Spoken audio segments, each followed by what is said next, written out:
Some innovative resorts are luring visitors by going the extra mile to pamper the weary bodies of travelers.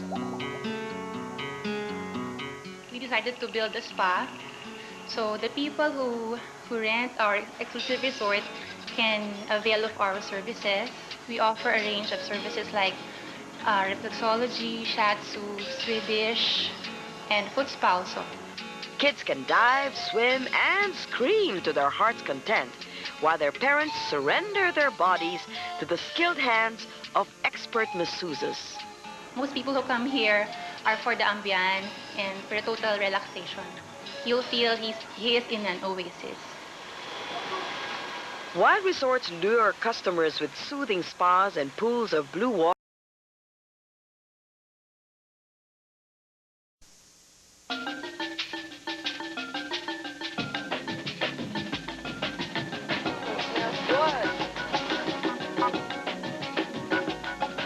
wow, this is exciting. We'll see you at the bottom. This is fantastic. This is an experience of a lifetime. It's the largest and the wildest club in the whole world. CLP has landed!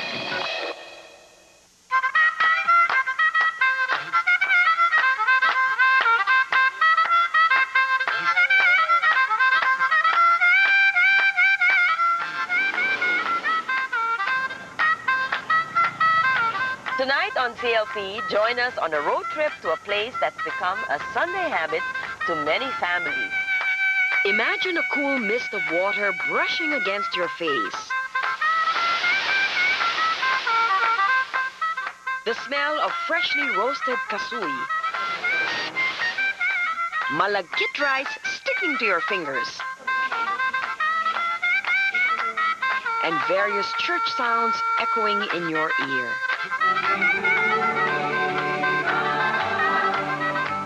Imagine you're on an outing to one of the country's most famous pilgrimage cities. Tayo na sa Antipolo. At doon tayo'y maligo tayo sa ating nagtitawagin.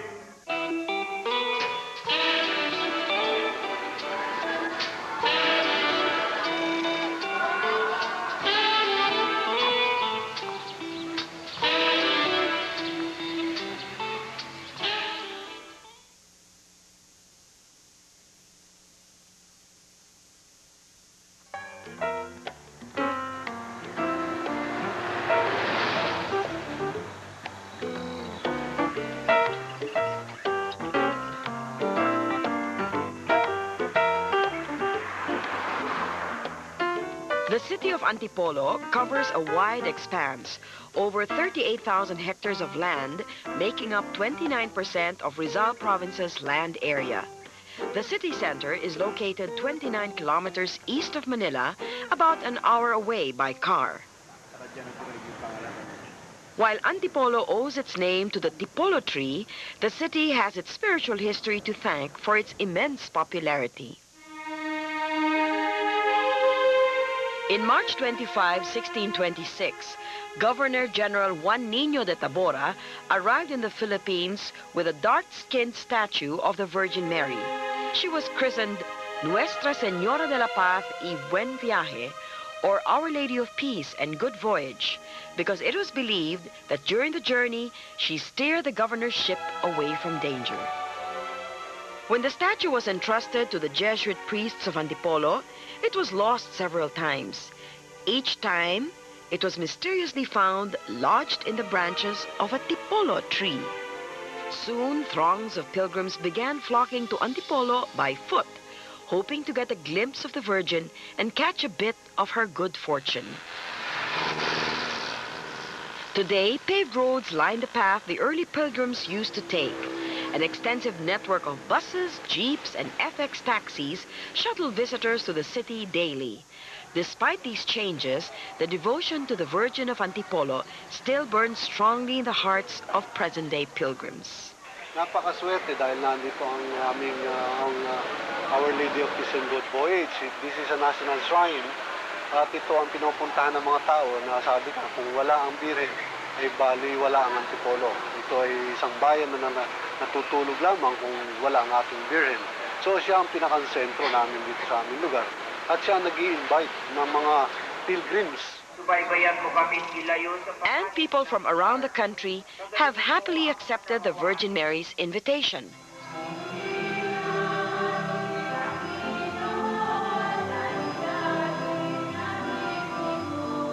Churchgoers, young and old, regularly fill up the Antipolo Cathedral seats. To many families, hearing Mass here has become a weekly ritual passed on from one generation to the next. Yun nga, nakakagisna na, naging tradisyon, bukod dito sa mga ibang nakikita natin. Kasi nung araw, kasabihan nga, parang mabuting paglalakbayan, dinadayo ng mga tao yan kung saan-saan. Mga kapatid, ihanda po natin ang ating sarili.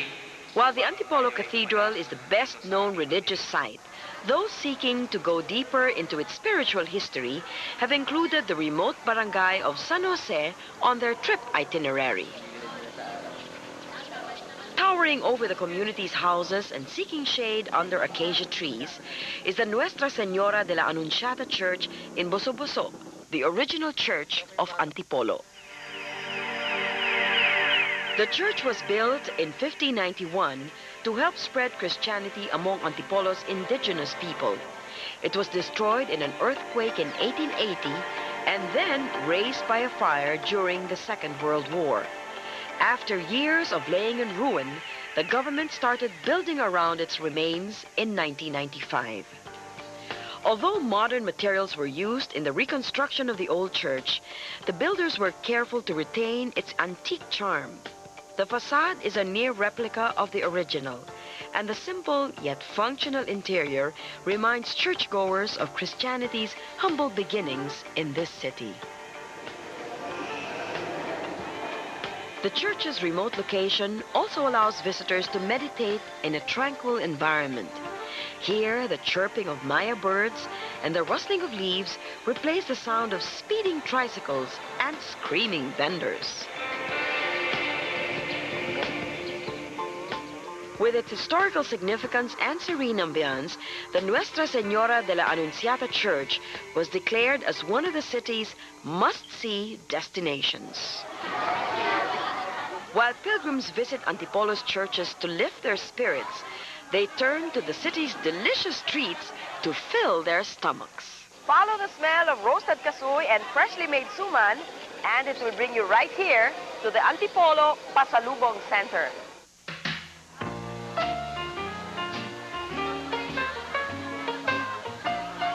Magkano ho yung suman nyo? The Pasalubong Center is a one-stop shop for novelty items and local delicacies. Here, vendors compete for the pilgrim's peso, promising the best bargains and the best-tasting fare. May promo pa kami, ma'am. Ito, look eh. Although you'll find a variety of native delicacies, suman and kasuy remain the center's top sellers. Just a stone's throw away from the bustling Pasalubong Center, we visited another place, just as busy producing this city's sticky treats.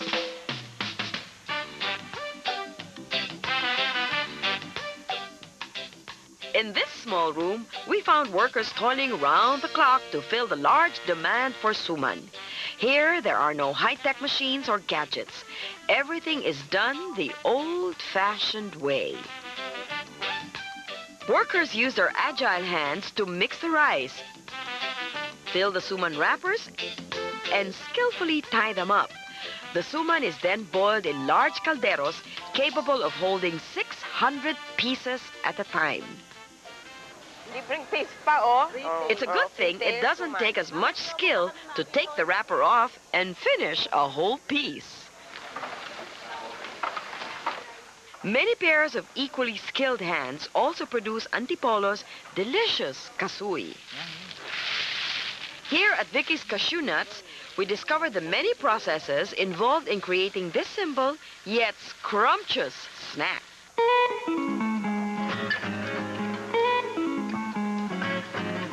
Ipiyakin namin siya and then susungkitin.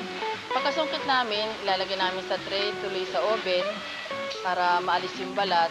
Pagka nabalatan na, i-oven pa uli yun para yung bakterya ay talagang mamatay ng tuluyan, yung wala kang maanong moist. Ngayon, pagka yung naano na sa oven, yun, ready to eat na o ready for supply na, ready for delivery. Antipolo's ingenious kasui producers have also created different varieties of kasui to cater to different tastes. Whether it's plain, roasted, or in adobong kasui, one thing's sure, once you start eating, it's very hard to stop.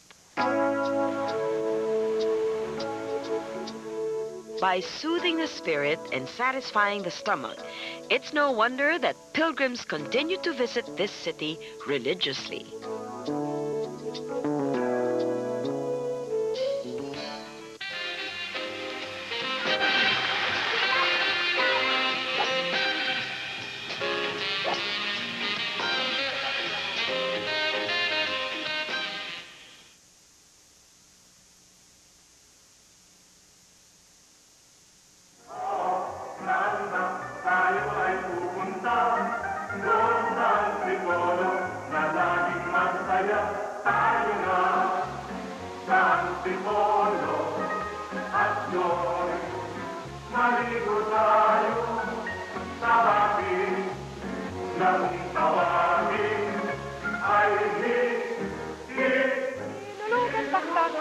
Hinulugan Taktak is not just part of a catchy chorus.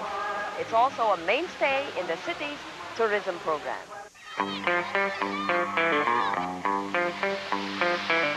Ito ay pinakasikat na falls dito sa Antipolo dahil talagang dinadayo ng ating mga kababayan. Dahil ang Hinulugan Taktak ang pinakamura sa lahat ng pwedeng pasyalan ng ating mga kababayan.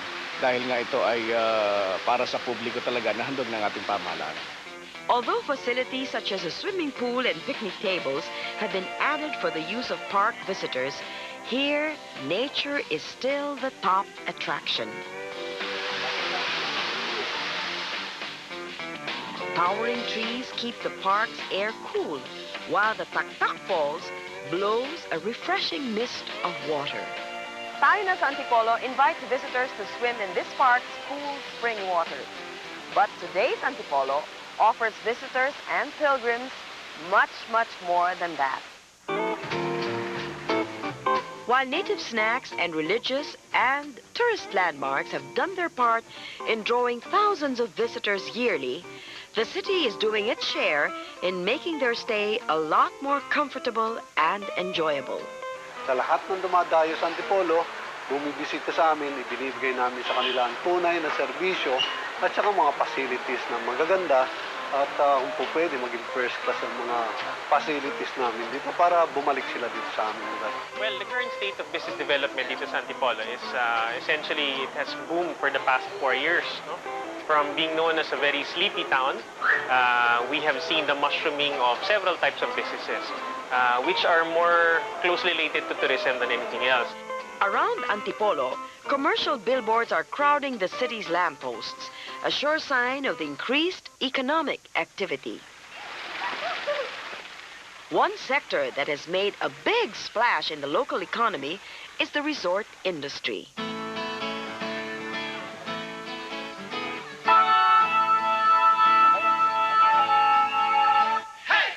With its ideal location and accessibility to Metro Manila, Antipolo has evolved over the past years into one of the country's more popular resort cities.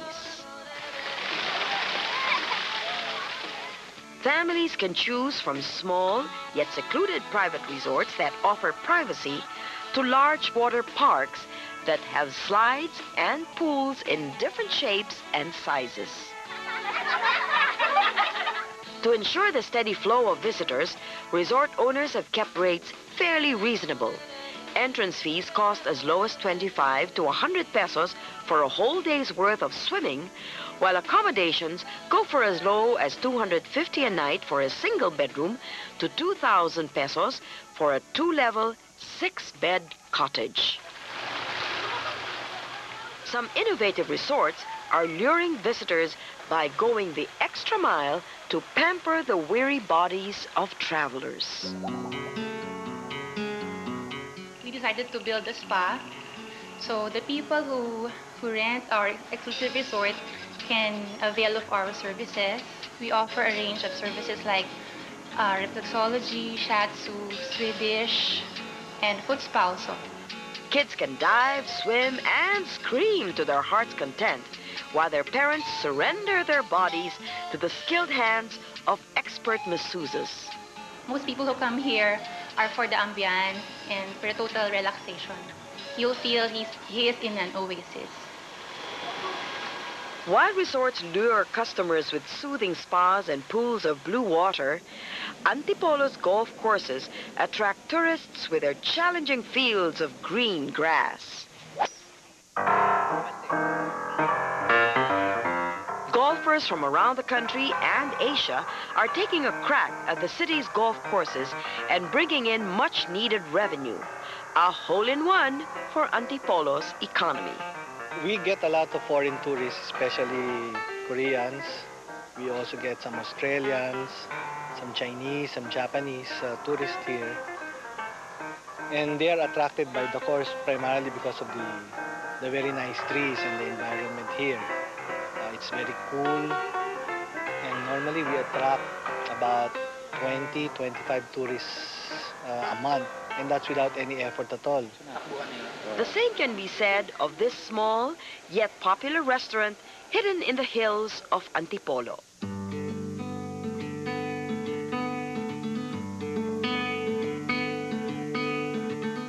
Founded by Susan Reyes Hasig and her late husband, Swiss national Tony, View Chalet has been quietly operating for almost 2 decades now, bringing in diners mainly through word of mouth.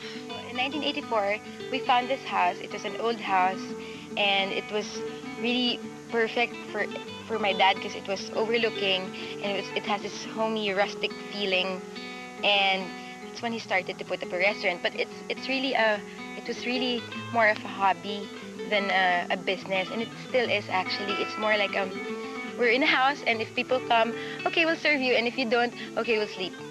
Antipolo's rolling hills were the perfect setting for Tony's culinary concoctions. We serve classic European food. We make most of our products, like we make our breads, our pastas, sometimes even our butter, and we have huge servings. It's really classic in a way that it's very European, very old European, and it's very rich and flavorful. It's really actually very sinful sometimes, no? Counting calories will be the last thing on your mind as you sink your teeth into favorites such as their homemade pâtés and cheeses, salads, mouth-watering meat dishes, and succulently sweet desserts. View Chalet definitely serves up dishes worth being called fine dining, but it does so with a twist. The service we offer, it's not the stiff type of services that you get sometimes, no? It's more of the homey thing, like our waiter you'd feel like the waiters your kuya, and the waitresses are your sisters trying to serve you, and they have this really jolly, cheerful attitude towards our clients. So the whole scenario is you can come very well dressed and you wouldn't be out of place, but you can also come in slippers. And as diners polish off their desserts, they also get a priceless treat not found on the menu. Just as the sun sets and welcomes the evening, the old Antipolo embraces a new image, that of a city where pilgrims not only meditate and pray, but also relax and play.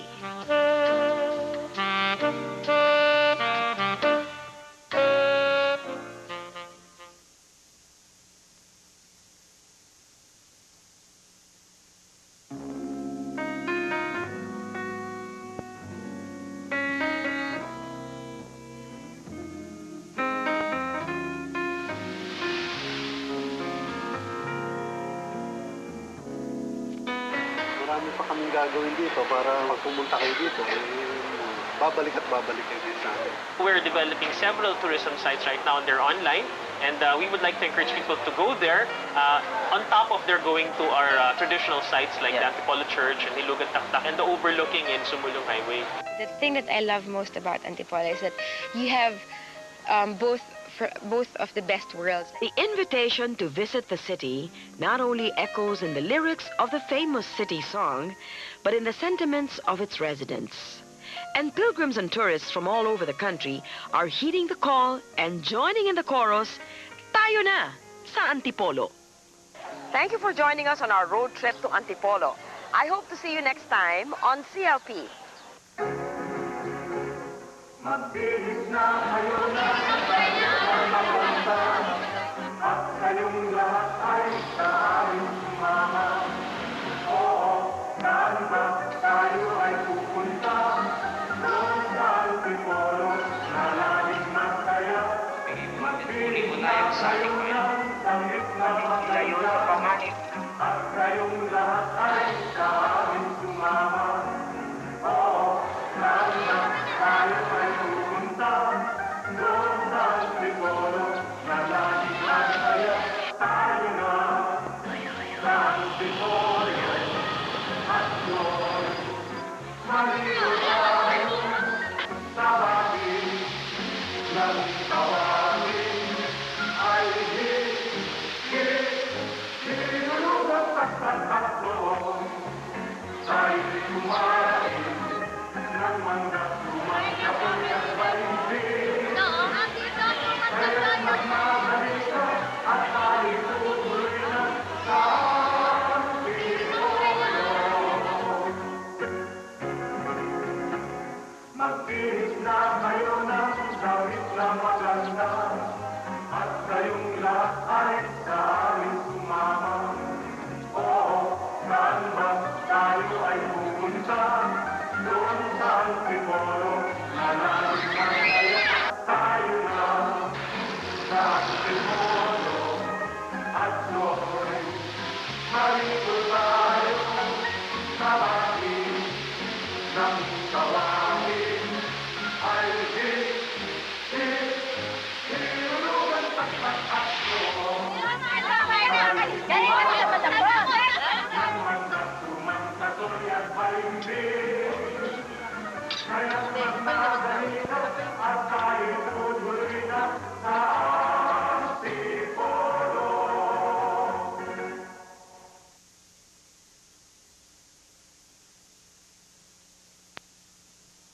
Bagong Nissan Frontier 2003, the frontier of pickups.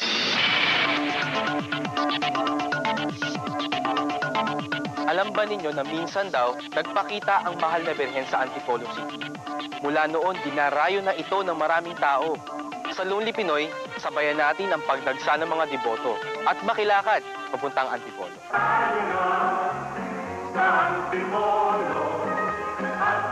Narinig na niyo siguro ang popular na awiting ito at ang mga ipinagmamalaking lugar ng Antipolo tulad ng Hinulugang Taktak, ang simbahan, ang pinagmisahan, at ang mga resort, pati ang masasarap na kakanin.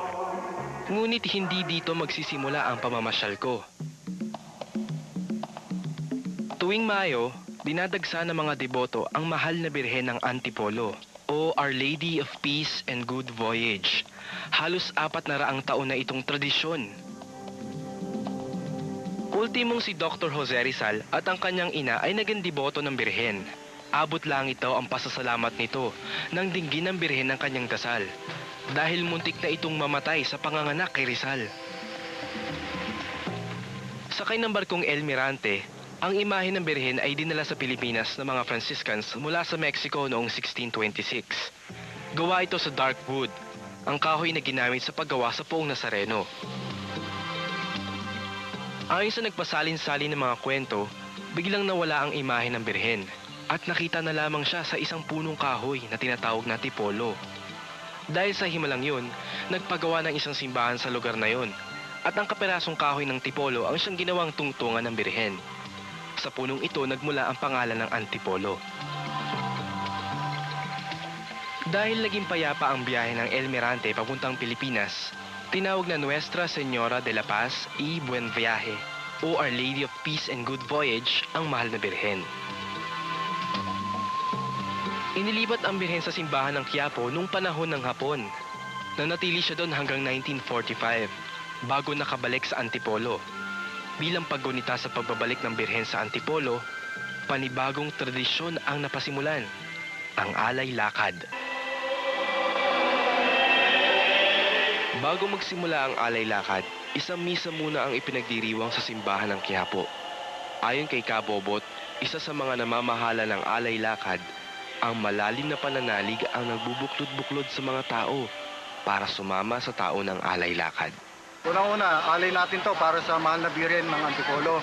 Parang meron na tayong mga, siyempre, bilang mga Kristiyano, Katoliko, ating pananampalataya, maraming nagpapasalamat o nagsasakripisyo para siguro sa mga grasya pa na dumating. Bakit po kaya ganun kalaki yung paniniwala nila dun sa Our Lady of Glory? Nakagis na kasi nila na siguro talagang parang effective.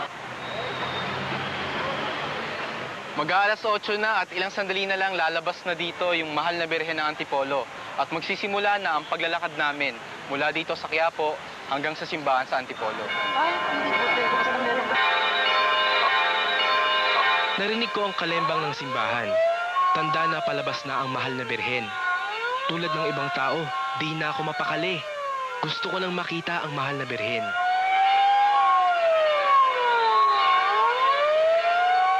Ilaw mula sa mga kandila at pinagwawagayway ng mga panyo ang sumalubong sa lumabas na birhen. Parang bigla ako naaalala yung pag dito sa Quiapo, yung Nazareno. Parang ganoon din pala yung pagpapahalaga nila sa birhen na to.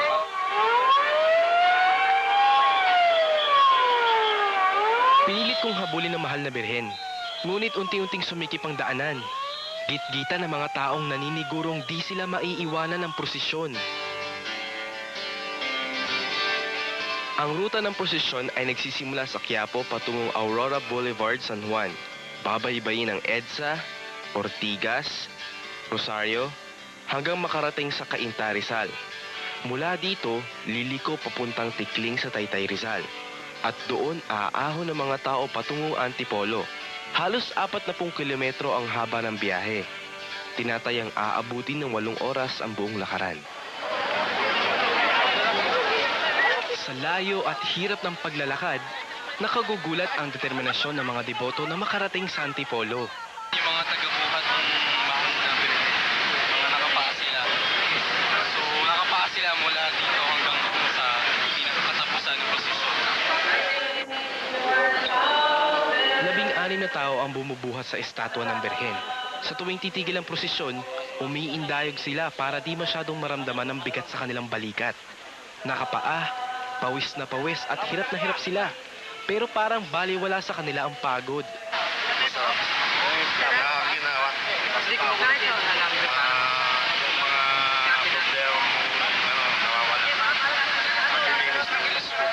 Parang maganda pakiramdam pag nakabot Sa paniniwala mo, hindi ba dahil nainganyo ka lang ng mga kaibigan mo, gano'n din sa sarili mo na? Hindi ka po magpapapalit? Kailan ka mapapahinga? Ha? Hanggat kaya, hindi ko mapapalit. Mga kandilang tila mga kulisap at ilaw ng mga sasakyan sa daan ang umiilaw sa prosesyon. Sa kahabaan ng paglalakad, may mga nagbibigay ng libreng tubig, pamatid uhaw at pagod. Bata, matanda, babae, lalaki, sari-sari mga mukha ang aking nakita at nakilala. Iba-iba din ang rason nila sa pagsama. Ano mo pinagdadasal? Ano mo hinihingin mo? Kasi yung bahay namin. Mula Antipolo nilalakad ko. Mula noong, ilang taong ka? 3 years old. Ay, may tatanong ako sa inyo. Sa inyo ba itong alilakad parang biro-biro lang, laro-laro lang? Ano bang nito importansya? Alam niyo ba importansya?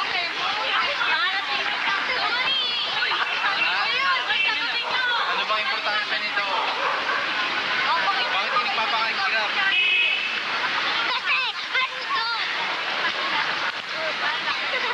Hindi tayo mapaliwanag kung ano talaga importansya nito. Alilakad.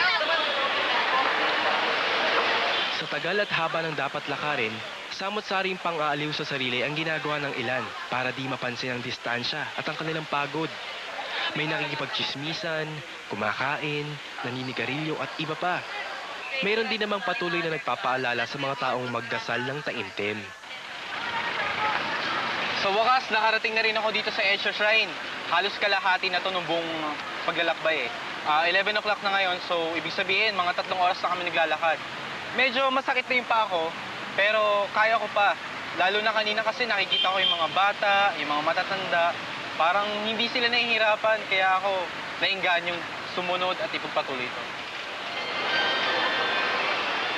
Sa Cheche Shrine, sandaling nagpahinga ang mga taong sumama sa alay lakad. May ibang kanina pa naghihintay dito sa mahal na birhen. Nakita ko muli ang mga nakasabay ko kanina. Sa bagay ko'y nagkawalaan at naiwan na nila ako. First time ni na Alex at Manuel na sumama sa alay lakad. May mga kahilingan sila sa mahal na birhen. Si Manuel para makapasa sa darating na nursing board exams. At si Alex para sa kalusugan ng kanyang pamilya. Anong ginawa niyong paghahanda para makaya niyo itong tradisyon kung anong kaposisyon na nag-exercise ba kayo? Wala kaming ginawa. Kasi nag-prepare lang kami in a way. Nagdasal lang kami sa kanya na sasama kami sa amin. Pero kamusta kayo? Okay po ba kayo? Pagod na ba kayo? Bakayan niyo pa kayo? Okay lang. Hindi naman masyado. Medyo masakit na yung mga kan. Sakit. Kaya lang, kailangan natin tiisin yung sakit eh. Tingin niyo ba aabot kayo hanggang Aabot talaga. Kailangan namin umabot. Pinilit ko pang maglakad hanggang Ortigas Avenue. Pero di ko na kaya. Bumibigat na ang aking mga yapak. Sumakay na ako sa service patungong Antipolo. Sa Antipolo, marami na ang nakaabang sa mahal na birhen. Ang ilan ay nakatulog na sa paghihintay. May nagtitinda ng mga lumang dyaryo, pangsapin sa sahig. 3 piso ang 4 na pahina ng broadsheet. Ako, nanghingi na lang ako ng dyaryo. Wais, di ba? Sa tuwing nakakakita ako ng mga taong dumadating, napabibilib ako sa kanilang tatag at determinasyon. Di ko maalis ang mainggit. Sana mas nagpursige ako. Sa aking pag-iikot, nakita ko si Mang George. Matagal nang deboto ng mahal na birhen. Isinama niya ngayong taon ng 2 niyang anak sa alay lakad. Para nila, yung ginagawa ko para alam nila kung anong ibig sabihin ng ginagawa.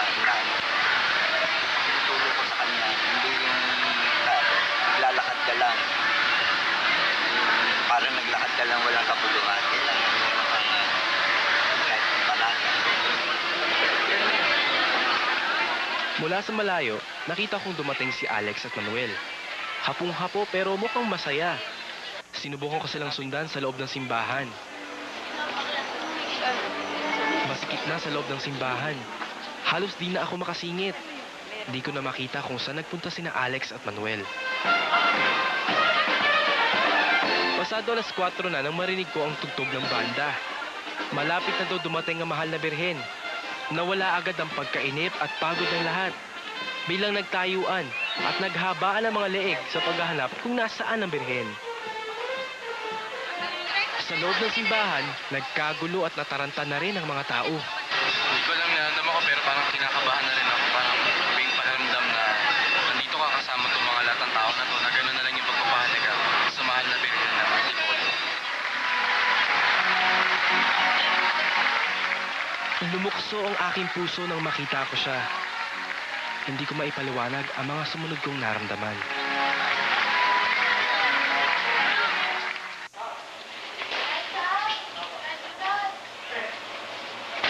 Mula sa simbahan, sa Villa Virginia Resort ako tumuloy at nagpahinga.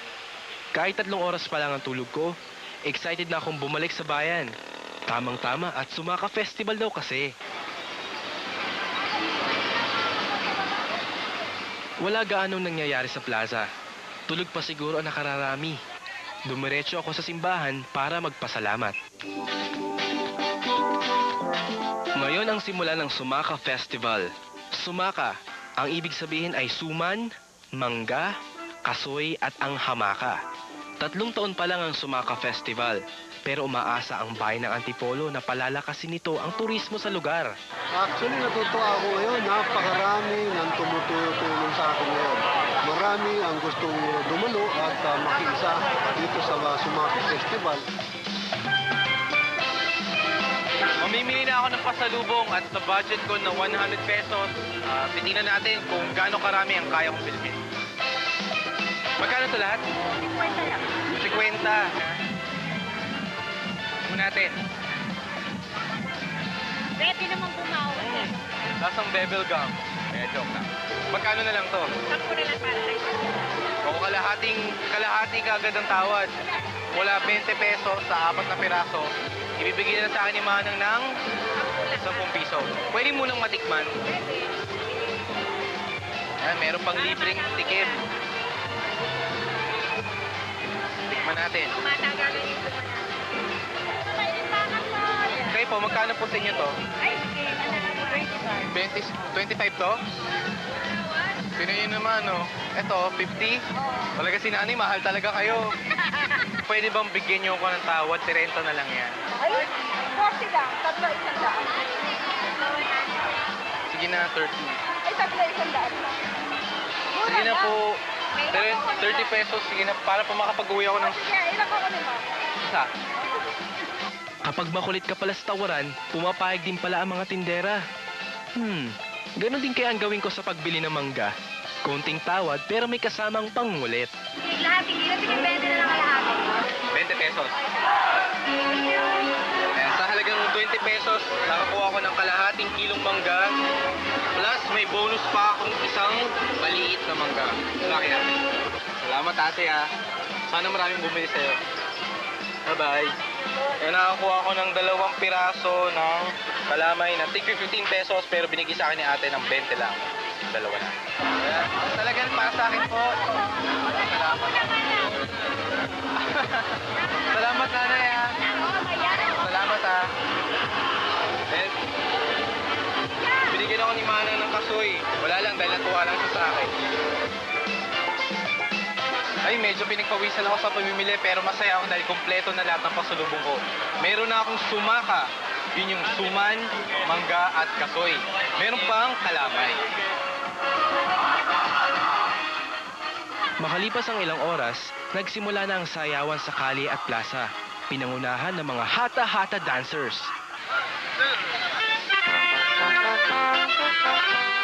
Iba't ibang grupo ang sumayaw sa tugtog ng Tayo Na sa Antipolo.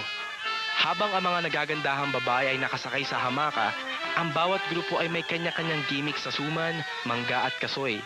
Nasa palda, payong, kwintas at sash. Kung kanina ay may hata-hata dancers, itong grupo namang ito'y iba ang gimmick. Parang suman ang kanilang mga paa. Siyempre, di makukumpleto ang lahat kung wala ang mahal na birhen ng Antipolo. Nakiparada at nakisali din sa kasiyahan ng mahal na birhen. Naka-integrate ang Our Lady of Peace and Good Voyage sa produkto ng Antipolo. Siya ang talagang pinaka-inserto namin dito. Kaya nagbibigay sa amin ng kabuhayan dahil kung wala siya rito, ang Antipolo ay isang tahimik na lugar at kailan manilipot. Di ko man nakita ang iba pang ipinagmamalaking tanawin ng Antipolo, sapat at makabuluhan na ang karanasan ko sa nakalipas na 2 araw. Sabi nga ni Mayor, ang mahal na birhen, ang tunay na atraksyon ng Antipolo. Ang mga tradisyon dito sa Antipolo ay tunay na may pagmamalaki natin mga Pilipino. Hanggang sa muli, ako po si JM, ang inyong Lonely Pinoy.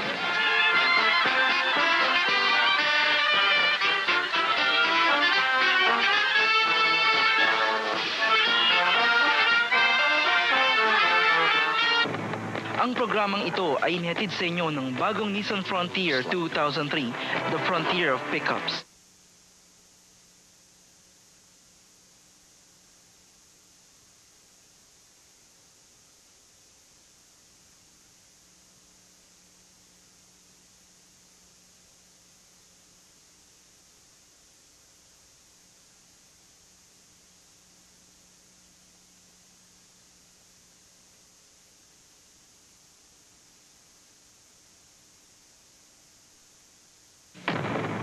Ang programang ito ay hatid sa inyo ng bagong Nissan Frontier 2003, the Frontier of Pickups.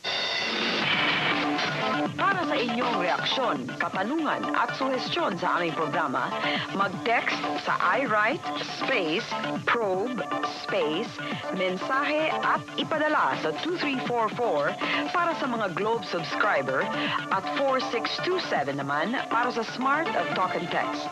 Maaari ding bumisita sa aming website sa www.probeteam.com. At yan ang palabas ng The Probe Team ngayong gabi. Magsama-sama tayo muli sa susunod na Martes, dito lamang sa GMA7. Ako po si Cheche Lazaro, Bernadette Zambrano, Eliza Zamora, JM Covarrubias. at kami ang The Probe Team.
Ang nakatira sa